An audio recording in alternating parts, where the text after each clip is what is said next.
હાલ global warming સતત ને સતત વધી રહી છે। વૃક્ષો દિવસે ને દિવસે કપાઈ રહ્યા છે, જેથી વાતાવરણમાં ફેરફાર જોવા મળી રહ્યો છે।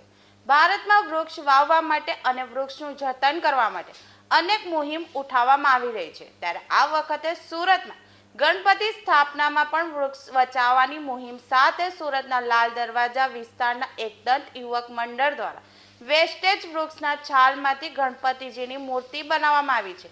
વેસ્ટેજ વૃક્ષની છાલમાંથી મૂર્તિ બનાવવા માટે મૂર્તિકારોને 45 દિવસ જેટલો સમય લાગ્યો હતો। આ મૂર્તિની ઊંચાઈ 11 ફૂટ છે, જેની અંદર 200 કિલો ઘાસ અને 300 કિલો માટી સાથે 70 થી 80 જેટલી લાકડાની છાલોથી આ મૂર્તિ તૈયાર કરવામાં આવી છે। આ સાથે જ આ મૂર્તિની અંદર ઇકો ફ્રેન્ડલી વોટર કલરનો ઉપયોગ કરવામાં આવ્યો છે। આ મૂર્તિની આસપાસ કુદરતી વાતાવરણનો નજારો બનાવવામાં આવ્યો છે।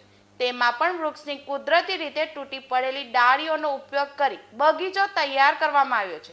સાથે જ પક્ષીઓના માળા પણ મૂકવામાં આવ્યા છે। આ યુવક મંડળ દ્વારા છેલ્લા 4 વર્ષથી શ્રીજીની સ્થાપના કરવામાં આવે છે, જેમાં દર વર્ષે અલગ અલગ થીમ રાખવામાં આવે છે। ત્યારે આ વર્ષે સંપૂર્ણ ઇકો ફ્રેન્ડલી ગણપતિનું સ્થાપન કરવામાં આવ્યું છે। એટલું જ નહીં, આ ગણપતિજીની પૂજામાં વપરાતી અગરબત્તી પણ ઇકો ફ્રેન્ડલી જ છે। એકદંત યુવક મંડળ દ્વારા વૃક્ષ બચાવવાની મુહિમ અંતર્ગત હરિયાળું અને કુદરતી વાતાવરણની થીમ સાથે 100% ઇકો ફ્રેન્ડલી ગણપતિની મૂર્તિનું સ્થાપન કર્યું છે। હાલ સમગ્ર સુરતમાં લાકડાની છાલમાંથી બનાવવામાં આવેલી આ શ્રીજીની મૂર્તિ આકર્ષણનું કેન્દ્ર બની છે।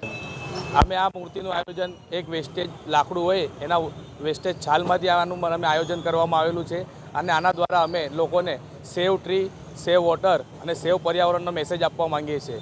તે લાલ દરવાજા ખાતે અમે આ મૂર્તિની સ્થાપના કરેલી છે અને આને 10 દિવસ માટે મંડપમાં અમે શ્રી દર્શન માટે બિરાજમાન રાખવાના છે। ક્યાંથી વિચાર આવ્યો આ વેસ્ટેજ એક લાકડામાંથી આખું આયોજન?